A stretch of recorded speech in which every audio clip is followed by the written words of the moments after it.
أعوذ بالله من الشيطان الرجيم. بسم الله الرحمن الرحيم. الحمد لله رب العالمين، حمدا كثيرا طيبا مباركا فيه، له الحمد والثناء الجميل. أحمده سبحانه وتعالى حق حمده، وأصلي وسلم على مبعوث رحمة وهداة للعالمين، سيد الأولين وإمام الأنبياء وخاتم المرسلين، سيدنا وحبيبنا ومولانا ونبينا ومعلمنا وشفيعنا محمد بن عبد الله.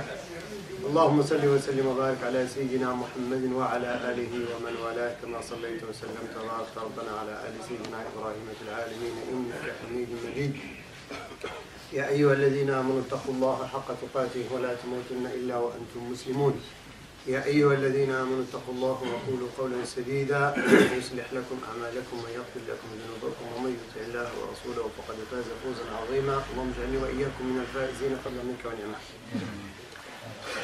إذن أيها الأحباب الكرام، مع سورة الماعون التي كنا قد بدأنا الحديث عنها في الأسبوع الماضي على غرار تفسير والوقوف عند معاني السور القصار، حتى يعني نفهم ونعي هذه السور، وخاصة نحن نصلي بها كثيرا. Alors, Inch'Allah subhanahu wa ta'ala, avec le chapitre d'ustensile qu'on avait commencé déjà la semaine dernière, toujours dans l'épisode de l'exégèse du Coran, si on peut dire le sens global de ces chapitres courts qu'on récite souvent dans la prière quotidienne, pour toujours essayer de comprendre ce qu'on récite à travers cette prière. Alors on est arrivé à sourate l'ustensile. وكان الأحباب الكرام الملاحظة الأولى، كانت الملاحظة الأولى هو أن الله سبحانه وتعالى انطلاقا من تسمية هذه السورة يتبين لنا يعني رحمة هذه الشريعة ولفت أنباه وأنظار المسلمين إلى هذه الأمور الدقيقة. الحديث عن الماعون، قلنا أن الماعون هو ما يحتاجه الناس وما يتناوله الناس في حياتهم اليومية في بيوتهم. الماعون يعني هذه الأواني المنزلية والأواني يعني الفلاحية التي نتداولها، والقرآن إذا تحدث عن هذا الأمر بهذه الصفة، الماعون، مش لا تختلط عليكم الكلمات في العون. العون هو شيء سيلاد، أما الماعون c'est l'ustensile, ça veut dire le matériel, les objets qu'on utilise souvent dans notre vie quotidienne, dans la cuisine, dans la maison, dans l'agriculture, dans la vie en général. Ces objets-là, Allah subhanahu wa ta'ala nous a parlé il ne faut pas refuser ces objets-là à celui qu'on a besoin. Ça, c'est quelque chose qui est très important. Déjà que à travers le Coran nous parle ça veut dire ceux qui refusent l'aide d'autrui, ça veut dire qui refusent de donner à quelqu'un dans la société qui a besoin d'un parmi les objets de la vie quotidienne. Là, elle traite le jour dernier du mensonge. Pour cela, c'est très important à savoir. وهذا من تدبر القرآن الكريم، لأنه نحن عندنا مشكلة كبيرة في يعني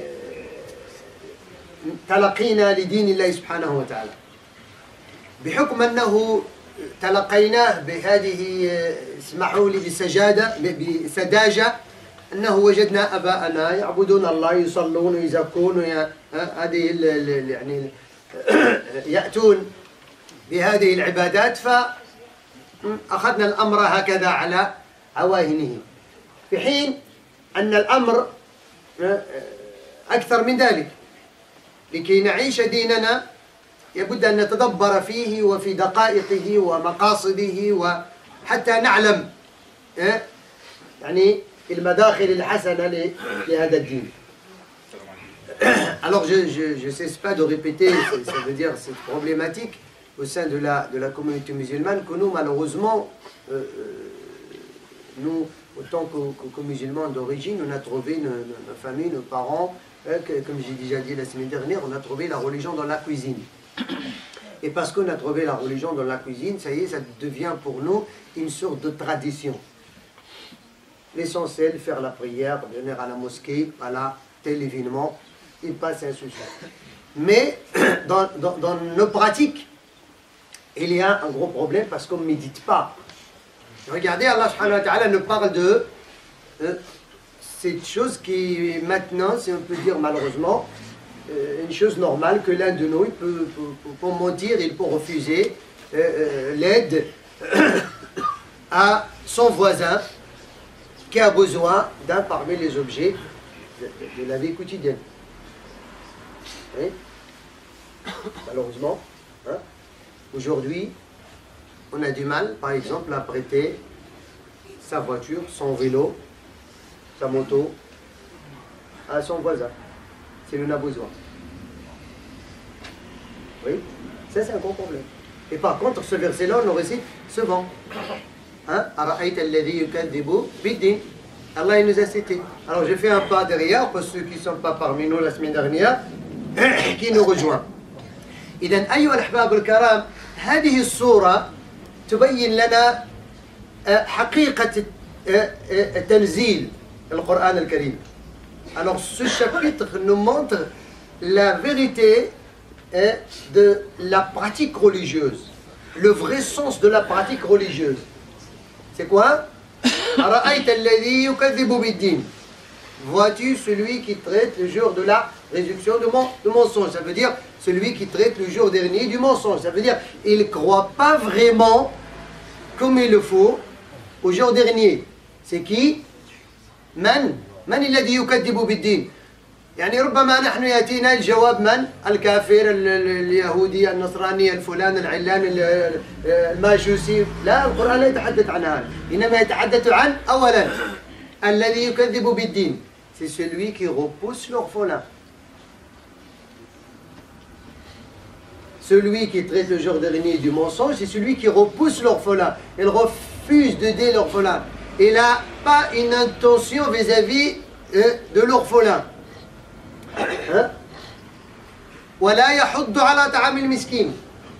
Il n'encourage pas la nourriture du pauvre. Et تحدثنا في الأسبوع الماضي من باب التذكير مش ولا يطعم المسكين. القرآن لم يقل ولا يطعم المسكين، قال ولا يحض، يعني الدرجة الدنيا.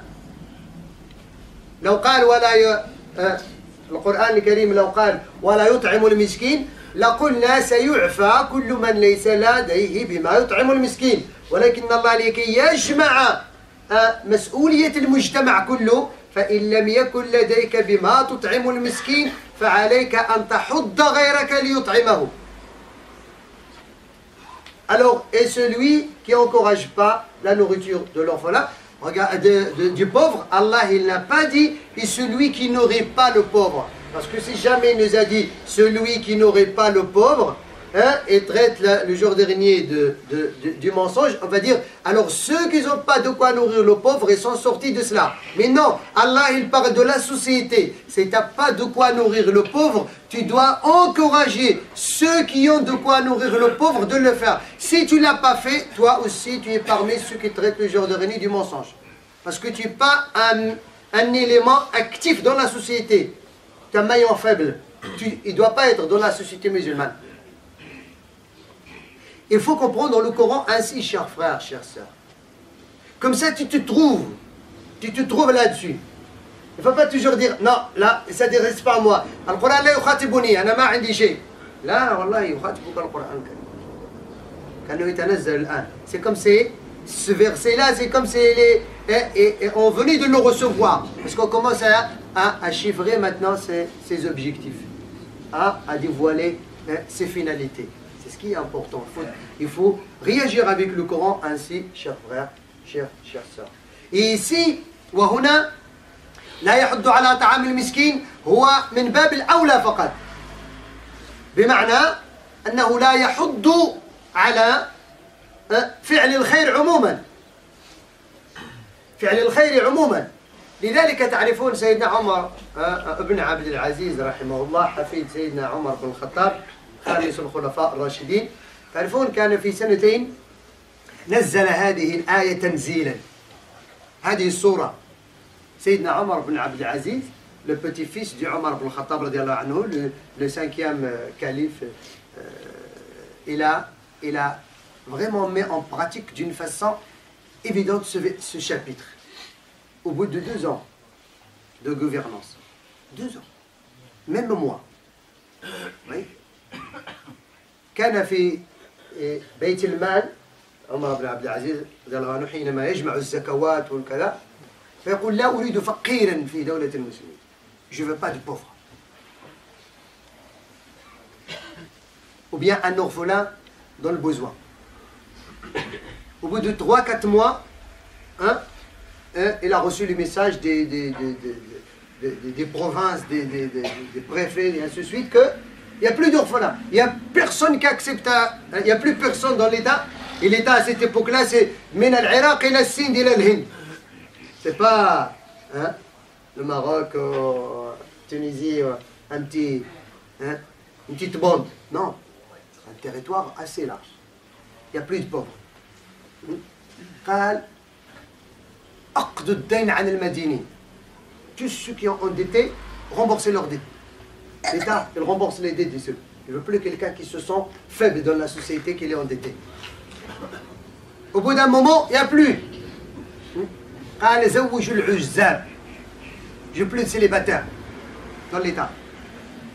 L'État, la trésorerie musulmane va s'occuper de marier les célibataires. Tous ceux qui ne veulent pas se marier, ou bien ils ne peuvent pas se marier parce qu'ils n'ont pas les moyens, voilà les moyens. Au bout d'un moment, il n'y a plus. Alors passons maintenant aux citoyens non musulmans, plus de pauvres. Un chrétien, un juif dans la société musulmane, je ne veux plus qu'il tend sa main dans les rues ou bien qu'il est dans le besoin. Il n'y en a plus.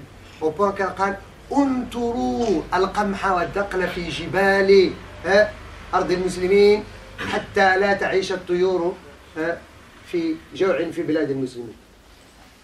Alors, mettez les grains, l'orge sur les montagnes de l'État musulman, comme ça, même les oiseaux, ils vont profiter du zakat musulman. Vous imaginez? Ça, c'est la pratique de ça. Ils ne pensent pas acheter des voitures et construire des palais, des machins. Non, c'est pas. Ici, il ne veut pas qu'il soit parmi ceux qui traitent les gens du mensonge. Parce que notre problème aujourd'hui, c'est cela. C'est, on regarde que soit. Il y en a même qui ont des orphelins au sein de leur propre famille. Ils ont des propres au sein de leur propre famille. Peut-être même leur propre frère, leur propre soeur, ou bien beau-frère, belle-sœur, peut-être même les parents. Et malgré ça, ce qu'ils regardent, c'est le confort individuel. C'est ça. L'essentiel qu'il faut qu'il roule avec une belle voiture, qu'il habite dans une belle maison, et son frère et sa sœur et son voisin, c'est pas mon problème. C'est Dieu qui voulait qu'il soit dans la pauvreté. Non, c'est un mal compris le verset. On est tous dans l'épreuve. Allah, il a éprouvé celui-là, comme il a éprouvé celui-là pour le bien et pour le mal. إذن هنا نستحضر أحباب الكرام أننا نقرأ هذه السورة. On récite souvent ce verset, ce chapitre, mais il est où dans la pratique? Voilà, ça c'est la moitié de verset. Alors sachez que celui qui est capable de donner, de soulager un orphelin, de prendre en charge un orphelin, ou bien de nourrir un pauvre, ou bien d'encourager la nourriture à un pauvre. Et il ne l'a pas fait, le verset parle de lui. اعلموا أنه كل من تيسر له وابتلاه الله بيتيم سواء من أهله أو جيرانه أو من معارفه أو بمسكين وهو في حاجة ولم يطعمه أو يحض على طعامه فإن هذه السورة تتحدث عنه. ثم يأتينا الشطر الثاني من السورة. فويل للمصلين الذين هم عن صلاتهم ساهون. إذن هنا حينما جاءت الأمور العملية العبادية في الدين جاء وأضاف شيئا آخر. يكذبون بالدين زائد فويل لهم. هم داخلون في المثال من الذين يكذبون بالدين كما أن لهم ويل. فويل للمصلين الذين هم عن صلاتهم ساهون. Quand Allah subhanahu wa ta'ala alors passe à parler de ce qui concerne les adorations, les rites, la pratique de ces rites, il a rajouté un autre élément. Déjà comme exemple que ceux qui traitent toujours de renier du mensonge, plus et malheur. Et entre parenthèses, wailun c'est pas malheur, c'est pire que malheur. Un malheur c'est quelque chose qui... Mais wailun, قال ابن عباس, وواد في قعر جهنم. Alors, wailun, on dit wailun, en le traduisant wailun en français, c'est malheur. Non, c'est pas un simple malheur, si on peut dire. Wailun, Ibn Abbas, il a dit, c'est une rivière au fond de l'enfer. Hein? Ça veut dire, il sera la punition de qui? Ceux qui font la prière négligemment. Trois catégories, ils auront ceux-là, plus qui traitent la religion de mensonge. فويل للمصلين الذين هم عن صلاتهم ساهون. Un deuxième défaut, والذين هم يراءون ويمنعون الماعون. Alors, ils négligent la prière et la font avec l'ostentation et ils refusent l'ustensile. Refuse de donner de l'aide à ceux qui ont besoin de l'aide par rapport à ces objets-là. إذن فويل للمصلين الذين هم عن صلاتهم ساهون. إياكم أن تقفوا عند فويل للمصلين وبس. إنه في بعض الأحيان كذلك هذه في الأحكام الفقهية من الناس من يقف عند ويل للمصلين. Aussi parfois quand on ne comprend pas les choses, comme on dit en arabe, il s'arrête sur ويل للمصلين. On dit فويل للمصلين, tout seul, alors on est tous foutus. On ne doit pas faire la prière. Parce que ceux qui font la prière, c'est malheur pour eux. Mais, non. فويل للمصلين الذين هم عن صلاتهم ساهون. Il faut compléter le الوقف هنا غير جائز. Le fait de s'arrêter ici pour finir le chapitre, non, c'est pas bien. C'est pas que c'est pas bien, c'est interdit carrément. Pourquoi? Parce que le sens, c'est grave. Quand tu t'arrêtes fawaïl lil musallin, ça veut dire malheur à ceux qui font la prière. Il ne faut pas qu'on fasse la prière. Non, c'est pas ça le sens. Fawaïl lil musallin, alladhina, avec ces défauts-là. Alladhina hum an salatihim sahun. Alors ceux qui font la prière négligemment. هنا في يعني تفاسير العلماء كلها تصب في مجال واحد. أي منهم من قال هذه صلاة المنافقين الذين يصلون إذا كانوا مع الناس يصلون في الوقت، وإذا كان وحده لا يهمه صلاها في الوقت ولا ما في الوقت مش مشكلة. Parmi les savants qui disent que ça c'est l'image des hypocrites. Quand ils sont avec l'ensemble des musulmans à la mosquée, il faut la prière alors, comme tout le monde. Mais quand ils sont chez eux, ailleurs, et il va prier tout seul, c'est pas un problème pour lui, c'est pas un souci. Il fait la prière alors ou pas alors, c'est pas un problème. Et ça c'est une image de l'hypocrisie, quand il est chez lui, il n'y a pas de souci pour retarder la prière. Et après, on a العلماء يحصرون لنا متى يكون الإنسان من الساهي عن الصلاة وليس في الصلاة. ذلك قال مجاهد الحمد لله رب العالمين الذي قال فويل للمصلين الذين هم عن وليس في. لو قال الذين هم في صلاتهم ساهون alors on est foutu là. لما كان فقه السهو في الصلاة إنه فقه السهو غير موجود ولكن قال عن. alors الحمد لله مجاهد il a dit الحمد لله que Dieu il a dit malheur à ceux qui font la prière négligemment. C'est pas qui se trompent en faisant la prière. Fait de se tromper en faisant la prière, ça peut arriver à n'importe qui, même le prophète sallallahu alayhi wa sallam. Mais ceux إذا متى تكون الصلاة يكون فيها حكم السهو؟ هذا يعني الإنسان سهى عن الصلاة. إذا لابد من معرفة أوقات الصلاة. هناك وقت الاختياري، وقت الضروري، هذه كلها أوقات. هذا فقه كنا تحدثنا عنه حينما كنا تحدثنا عن كتاب الصلاة.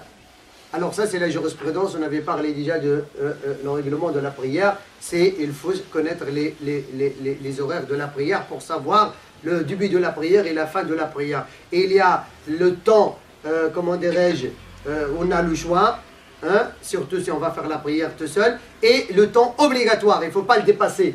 Quand on dépasse le temps obligatoire de la prière, ça veut dire avant que l'autre prière arrive, ça, on est rentré dans ce style-là. Ou bien quand on fait une prière sans aucune raison valable, hein, avec une autre prière.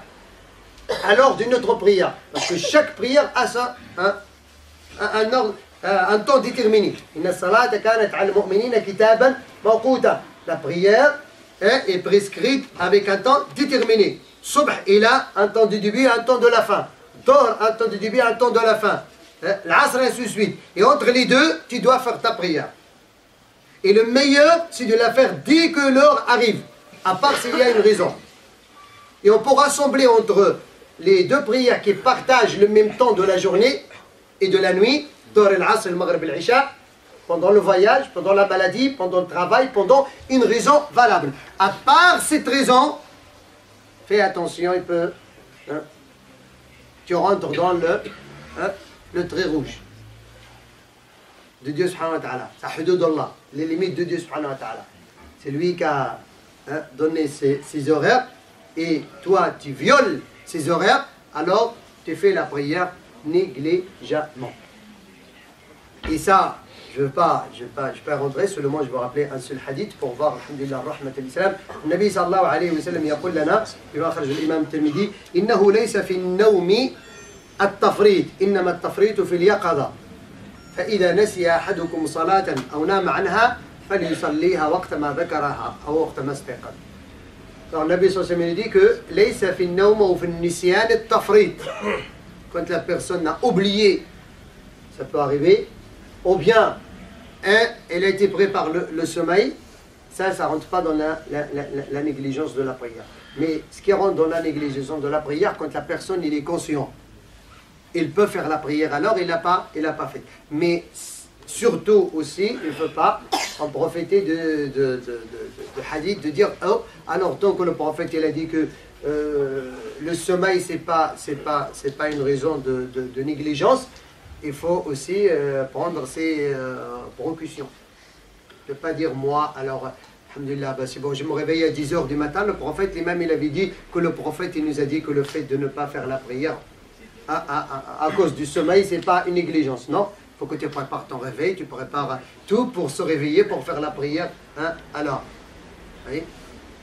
Mais si toi tu prends l'habitude de dire ah ben c'est bon, alhamdulillah, alors il n'y a personne qui va faire salat subh, surtout salat subh. Faites attention à cela. Hein? Ici, c'est Allah subhanahu wa ta'ala qui sait ce qu'il y a dans ton. Mais le problème, parfois, quand on voit, quand on ne veut pas rater aucune minute dans un match, mais ça rentre entre deux prières. Tu dois rater l'heure de la prière. C'est à toi de voir. Tu vas arrêter, hein? Tu vas rater quelques minutes dans le match ou bien tu vas rater la prière. Ça arrive, n'est-ce pas? C'est vrai ou c'est pas vrai? Malheureusement. Hein? Ceux qui vont y aller au terrain, par exemple, de 10 h du matin jusqu'à 18 h du soir, c'est pas qu'une seule prière qu'ils vont rater alors. Parce qu'il encourage l'équipe telle, il ne veut pas, machin, et ainsi de suite. Alors là, c'est pas une négligence, ça c'est hein, au sein de la religion, ça c'est grave. Hein? Oui, c'est pour ça, regardez, أحباب الكرام تعرفون اليسر في ديننا أكثر من أن يعد. تعرفون؟ شوف في السفر مثلا لكي الله سبحانه السفر في بعض الأحيان تجد الإنسان يمكن أن يصلي في السفر الصلوات في الوقت وزايد نوافل لأنه ما عندوش مشكلة. أكثر من قد يكون عنده وقت أكثر مما كان في الأيام العمل. ربما أيام العمل قد يكون عنده ضغط في الوقت. وقت السفر هو حر. رغم ذلك السفر من السنة أن يقصر الإنسان الصلاة حتى يجمع رحمة بنا. أو مثلا ظروف العمل، الإنسان لا يستطيع أن يبدل عمله ولا يمكن له في العمل أن يصلي كل صلاة في الوقت. صلاة الحاجة موجودة في الفقه الإسلامي، وحديث أخرجه الإمام مسلم من حديث ابن عباس جمع النبي بين الظهر والعصر والمغرب والعشاء بغير عذر. Mais pendant le week-end et le jour férié, tu dois faire la prière à l'heure. Et avec l'ensemble des musulmans, ce qui est beaucoup plus important. من العلماء من قال كذلك أن الصلاة السهو عنها قد يكون بمعنى السهو عن آثارها. السهو عن آثارها. Il y a parmi les savants qui disent aussi faire la prière négligemment. Déjà la première أولا يعني عدم فعلها بعدم الانتباه إلى آدابها وشروطها وفرائدها وكذا، يعني في la prière كما قال النبي صلى الله عليه وسلم تلك صلاة المنافقين تلك صلاة المنافقين تلك صلاة المنافقين يترقب الشمس حتى تكون يعني قريبة أن تغرب ويصليها بين قرني الشيطان ينقرها كما ينقر الغراب الأرض. La prière aussi des hypocrites, celui qui fait la prière vite fait, essentiel, voilà. Il ne fait pas attention à ses obligations, à ses conditions, à bien s'incliner, bien se prosterner, ça c'est quelqu'un qui néglige sa prière, il n'en profite pas de sa prière. Il ne fait pas la prière à l'aise. Comment dirais-je, arihna minha, mish arihna biha. Quand le Nabi sallallahu alayhi wa sallam يقول لبلال arihna biha, soulage-nous avec la prière. C'est pas débarrasse-nous de cette prière. Nous, notre état, ça dit qu'on veut s'en débarrasser. Allez, 2 minutes, tu fais la prière et voilà. Hein, j'ai d'autres choses à faire. C'est quoi? Si on compare ce que tu vas faire après ou avant la prière et la prière, tu vas trouver que mon frère, tu te trompes. Tu te trompes de bien maîtriser les choses, de bien valoriser les choses. Hein? Nous, parfois, on peut rester, comme dirait, devant la télé 2 heures et on fait la prière en 5 minutes. On a la patience de rester debout, ou assis, ou je ne sais pas comment, hein, 2 heures et plus, et on n'a pas la patience de faire la prière 5 minutes comme il faut, 10 minutes comme il faut. Ça, c'est un problème. Et tout ça, ça rentre dans ceux qui traitent la religion du mensonge, ceux qui traitent le genre de la résurrection du mensonge, et aussi malheur. ثم قلت كذلك من العلماء من قال السهو عن آثارها, ceux qui négligent les traces, les faits de la prière. Parce que la prière, ça sert à quoi? لماذا فرض الله الصلاة؟ إنما فرضها للتزكية والتربية. الله سبحانه وتعالى يقول إن الصلاة تنهى عن الفحشاء والمنكر. Certes, la prière, elle a été prescrite pour empêcher le mal et le blâmable. Alors celui qui fait la prière et il ne cesse pas de faire le mal et le blâmable, est-ce qu'il en profite de sa prière? ذلك روي في الأثر أنه قيل من لم تنهه صلاته عن الفحشاء والمنكر فلا صلاة له. ليس بالحديث ولكن روي في الأثر. منهم من قال الحديث ولكنه ضعفه. Alors celui qui ne profite pas, qui ne profite pas de sa prière ne l'interdit pas de faire du mal et du blâmable et de commettre les péchés, sa prière, ça ne vaut rien. Parce que la prière, dans le Coran, il a été prescrite pour nous aider à se purifier. C'est une éducation de la prière. Parce que tu sais que quand tu prosternes à celui qui t'a crié, tu obéis à celui qui t'a crié, ce n'est pas après la prière, tu vas désobéir à celui qui t'a crié. Tu as été dans une situation d'humiliation, de modestie devant Dieu, et après, tu négliges tout. C'est pas normal. Pour ça, la prière, il doit avoir son effet dans la société du musulman. ثم الذين هم يراءون ويمنعون الماعون. كذلك القرآن الكريم تحدث عن هذه للمنافقين. وإذا قاموا إلى الصلاة قاموا كسالى يراءون الناس. Les hypocrites, quand ils se mettent pour faire la prière, ils se mettent avec paresse, ils sont paresseux. La prière pour eux c'est très lourd. Et ils la font avec ostentation. Ah, parce que les gens ils sont là, alors je veux bien faire la prière. Mais quand tu es à la maison, faire n'importe quoi. Il faut faire attention à ça. Chacun de nous doit contrôler son état. Comment il fait la prière quand il est à la mosquée et comment il fait la prière quand il est chez lui ou bien tout seul, même s'il n'est pas chez lui. Là, tu vas maîtriser le niveau de ton cœur et le niveau de la foi. Est-ce que tu trouves une différence entre faisant la prière devant les gens et faisant la prière tout seul? Si tu trouves une différence que tu fais la prière devant les gens comme il faut, et quand tu es tout seul, tu fais n'importe comment, là, toi tout seul, juge ton état. Si tu te trouves que tu es toujours à l'aise, tu fais la prière beaucoup plus quand tu es tout seul, tu la fais plus que, tu prends le temps beaucoup plus que tu es devant les gens, là, félicitations. Parce que là, il parlait des hypocrites du Coran. Hein? Et puis, لكي نختم الصورة ويمنعون الماعون. وهذا الرياء بالمناسبة هو الشرك الأصغر والنبي كان يقول لنا إن أخوف ما أخاف عليكم الشرك الأصغر.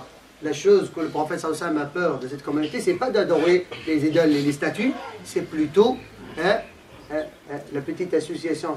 Ça c'est shirk al-asghar. C'est de faire associer à Dieu subhanahu wa ta'ala à ce niveau-là. C'est quoi? C'est ce que je fais, c'est pour les gens, pour que les gens me regardent, pour les gens comme jugent que, mashallah, moi je fais la prière. Ça c'est shirk al-asghar. C'est la petite association, il faut faire attention à cela. Alors comme dit en général, et ceux qui aident,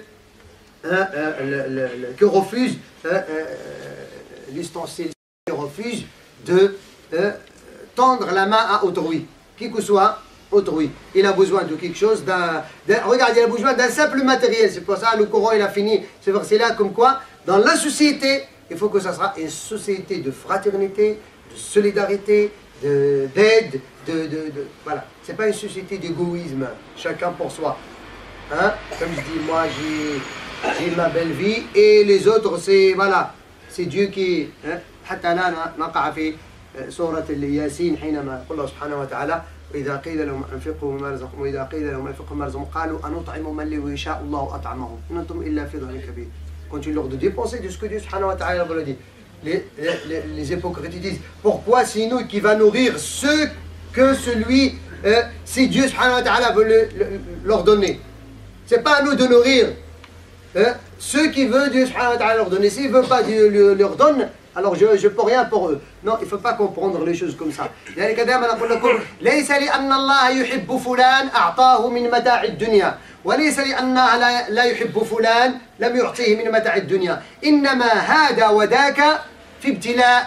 C'est pas parce qu'Allah aime telle personne et lui a donné la richesse de ce bas. Et c'est pas parce qu'Allah il aime pas telle personne il a éprouvé de la pauvreté. Non, pas du tout. Tout le monde est en épreuve. وَنَبْلُوكُمْ بِالشَّرِّ وَالْخَيْرِ فِتْنَةً. Et on vous épreuve avec le mal et le bien pour vraiment vous tester.